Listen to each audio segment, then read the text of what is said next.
vídeo do Mundo na Zona. Esse vídeo aqui semanal no canal do Zona Curva, em que a gente fala sobre política internacional. O meu nome é Giovana Branco, eu sou mestre em Relações Internacionais e pesquisadora de política externa russa, e hoje eu tô aqui para falar sobre os acontecimentos mais importantes da política internacional desses últimos dias. E hoje eu vou começar falando sobre os primeiros 2 meses de conflito entre Israel e o Hamas. No dia 7 de dezembro, portanto, quinta-feira, a gente marca essa data extremamente importante para a política recente, já que esse conflito vem tomando proporções muito maiores do que a gente esperava inicialmente. Lembrando que o cessar-fogo negociado entre Israel e o Hamas finalizou no último domingo e não foi renovado por nenhum dos lados. Nesses últimos dias, o que a gente tem percebido é Israel tentando mobilizar de novo as suas tropas, retomar os seus ataques na faixa de Gaza e pedindo para que a população, sobretudo aquela que vive na parte sul da faixa de Gaza, se retire dessa região. O governo israelense publicou na internet um mapa que dividia a faixa de Gaza em mais ou menos 2.400 regiões e indicava nesse mapa justamente quais dessas regiões seriam as mais propensas a sofrer ataques militares de Israel. E a gente percebeu também que, diferente do início do conflito, em que grande parte das negociações e dos conflitos estavam localizados na região do norte da faixa de Gaza, agora, aparentemente, a pretensão israelense é de começar a atacar cada vez mais o sul desta região. Então, Israel vem pedindo para que a população de Gaza, da faixa de Gaza, da região do sul, realmente tente se transportar para outros lugares, se deslocar ao longo da faixa de Gaza, justamente para evitar essas zonas de confronto mais intenso. O que pode significar que o exército israelense vem planejando uma investida terrestre um pouco mais intensa justamente nessa região do sul. Lembrando, de novo, no início do conflito, os esforços israelenses estavam justamente localizados na região do norte.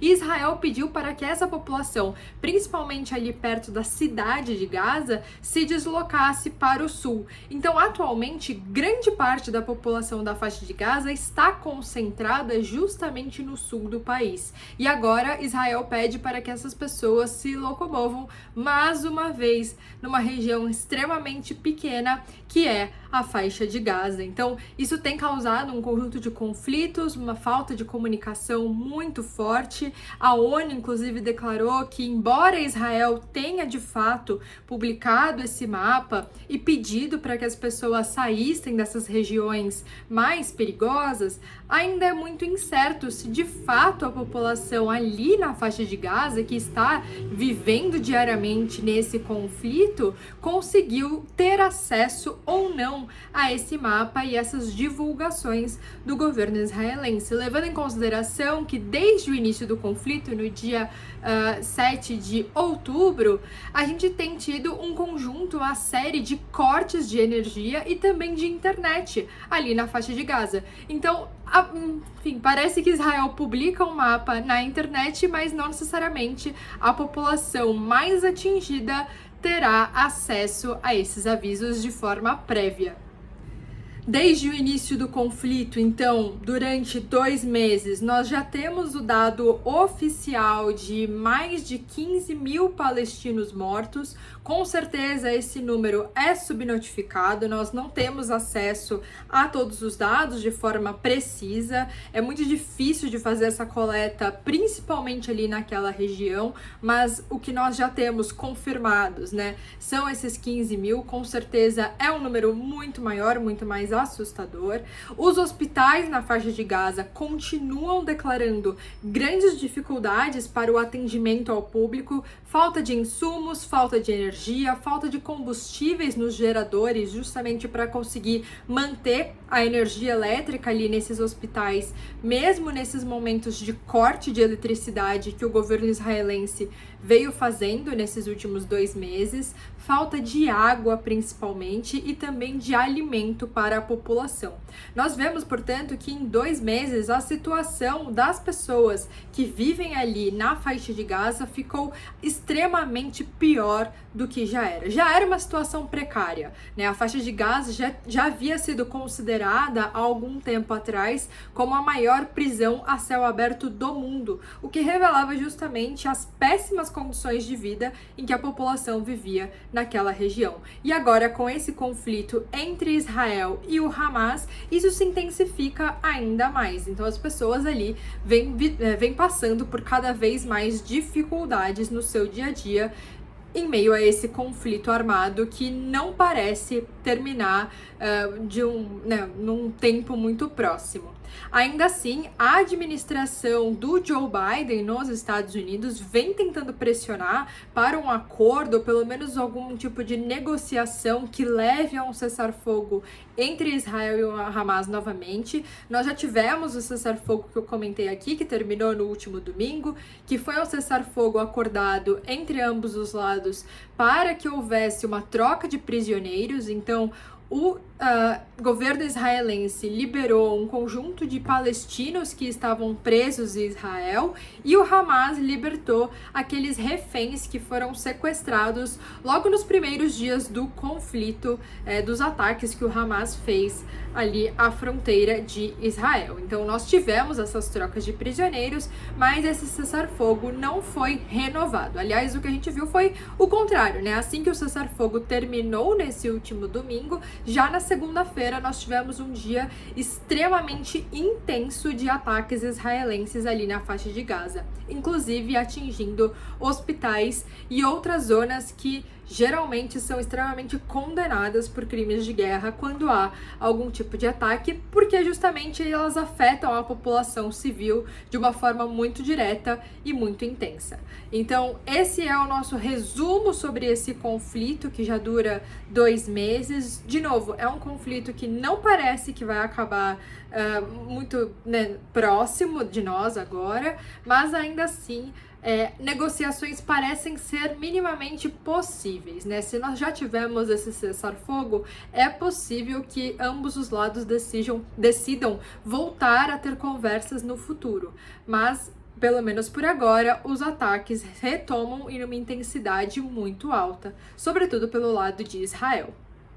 Ainda na onda desse assunto, né, sobre o conflito no Oriente Médio, nós observamos nesses últimos 2 meses também um aumento significativo de casos de antissemitismo e islamofobia ao redor do mundo. Então, todos os acontecimentos nesse porte lá no Oriente Médio acabam gerando ondas de revolta em outros países, sobretudo no continente europeu, que é um espaço que realmente vem sofrendo tanto com antissemitismo quanto com islamofobia já há muitos anos, né? Não é de agora, não é esse conflito que iniciou esse tipo de tendência lá na Europa. E nesses últimos dias nós vimos um ataque também, um crime de ódio, assim como eu falei na semana passada, de um crime de ódio que ocorreu nos Estados Unidos, agora nós tivemos um ataque muito parecido em Paris.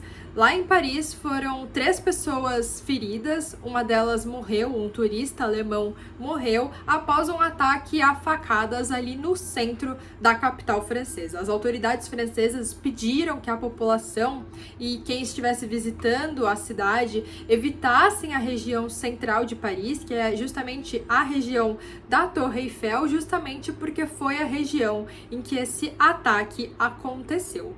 O suspeito, né, que deu as facadas nessas pessoas já foi preso e ele vem sendo investigado já há alguns anos pelas autoridades francesas. É uma pessoa que tem algum tipo de histórico de extremismo religioso já há bastante tempo e que vinha sendo acompanhado pela polícia francesa.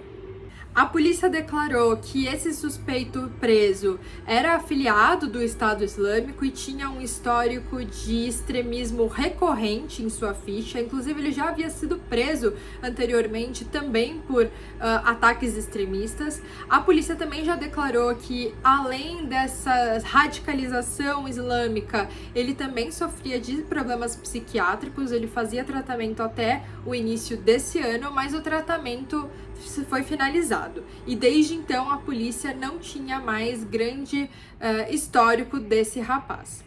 Embora a mãe desse homem tenha avisado a polícia há algum tempo atrás que ele estava sofrendo de novo com algum tipo de radicalização, que o comportamento dele estava estranho e diferente do padrão, a polícia ainda assim não fez nada porque não tinha nada para acusá-lo de forma concreta. E agora, nesse final de semana, portanto, nós tivemos a concretização desse crime motivado por ódio religioso, sobretudo movido, né, por conta dessa ideologia do Estado Islâmico.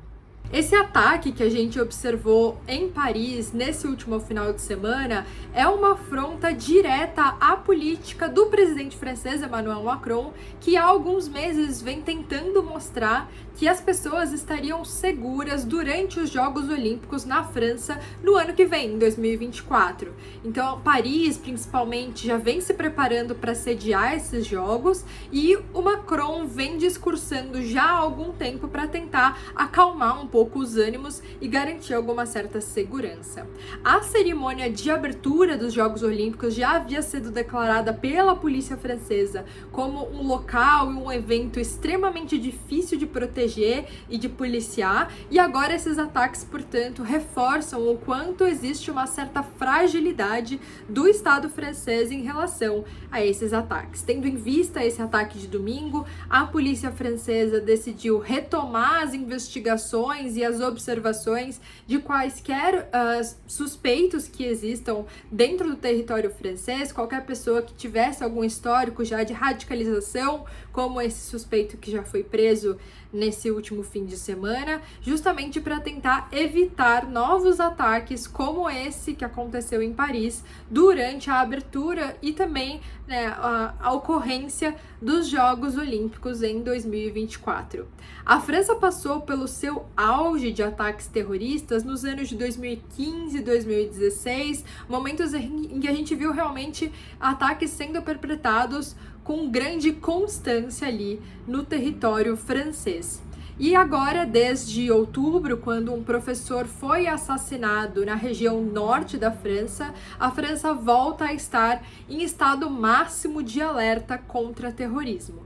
Então, de novo, a gente percebe que ali na Europa, né, existe uma preocupação muito grande com esse tipo de ataque terrorista, existe uma grande fragilidade policial também em relação a esses ataques, em relação a esses grupos extremistas, e a França tem sido já há alguns anos o centro principal dessas ameaças. Então existe sim uma grande preocupação com a segurança do Estado francês durante o ano que vem, principalmente já que, de novo, a França irá sediar um evento de grande porte como os Jogos Olímpicos.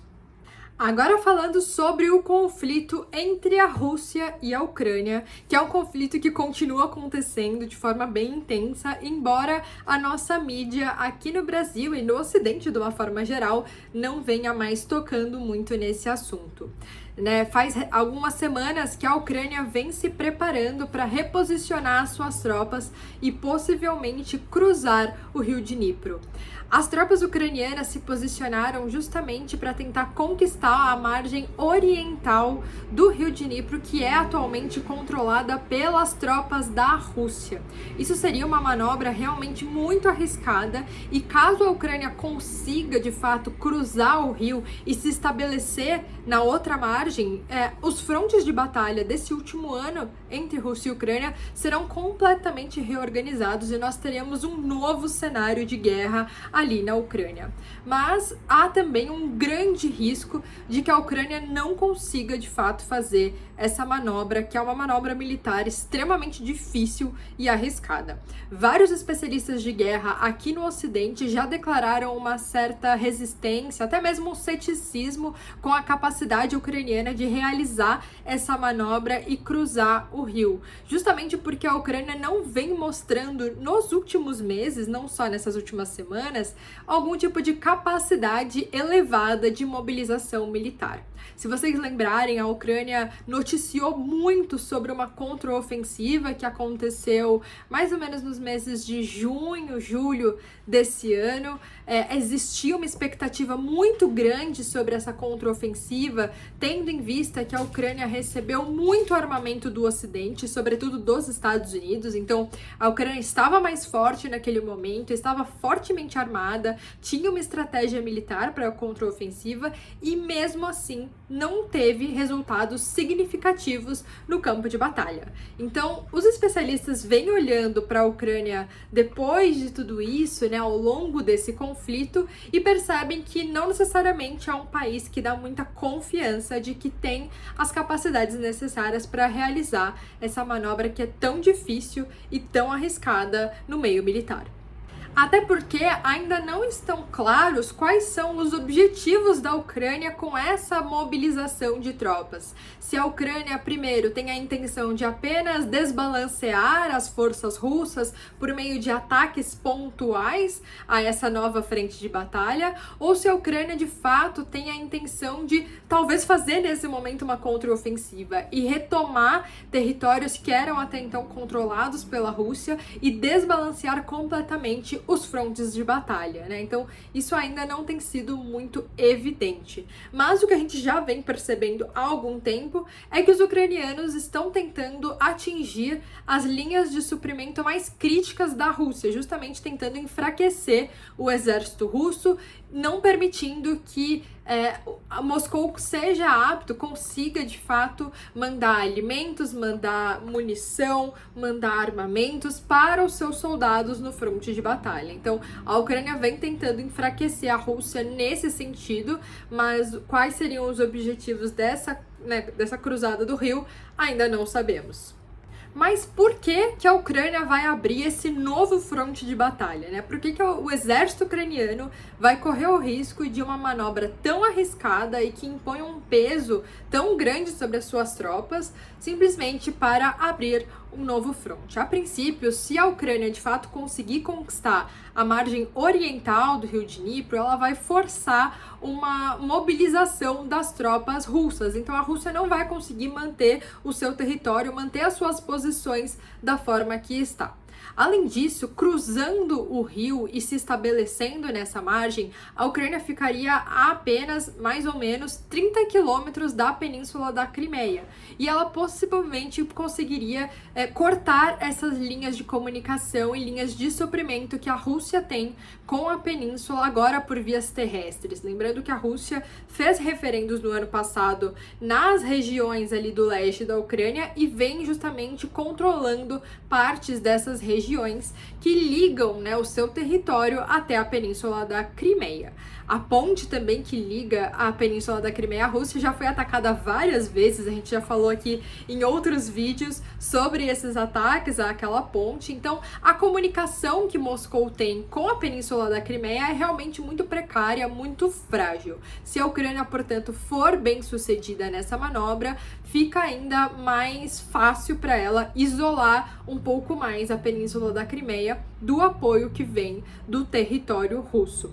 Ainda assim, é uma manobra que impõe um grande peso para as tropas ucranianas, mas parece que a Ucrânia vem se colocando de uma forma muito disposta a arriscar os seus melhores soldados simplesmente pela perspectiva da vitória que essa manobra traria. Lembrando que cruzar rios não é uma questão muito fácil.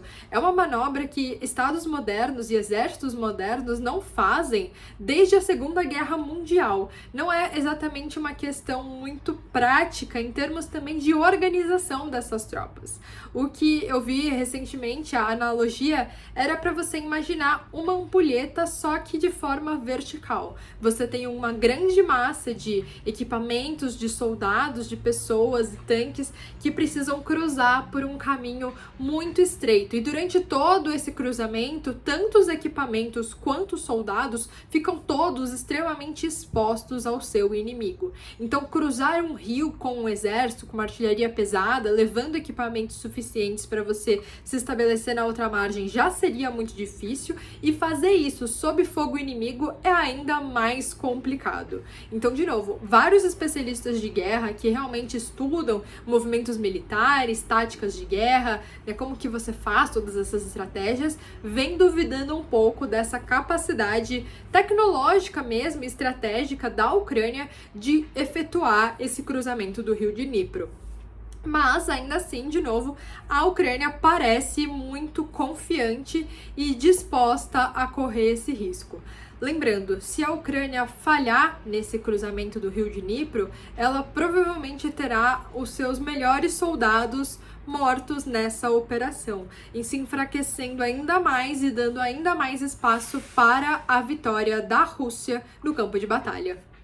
A resposta da Rússia em relação a essas movimentações ucranianas vem sendo justamente de confiar na sua superioridade aérea e vem efetuando bombardeios constantes em regiões em que a Rússia acredita que os ucranianos poderiam se instalar caso decidissem fazer justamente essa manobra. Então, a Rússia vem bombardeando vilarejos e também regiões com mata e com vegetação muito constante, justamente para que não exista nenhum tipo de cobertura física para os soldados. Então, caso a Ucrânia de fato siga com esse plano, realmente todo o seu material militar quanto os seus soldados estarão completamente expostos o tempo inteiro ao longo dessa manobra extremamente difícil de ser realizada. E a Rússia vem justamente fazendo isso e evitando esse cruzamento do rio a partir de bombardeios efetuados por drones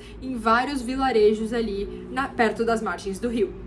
E agora eu queria finalizar esse vídeo falando sobre as eleições estaduais na Índia.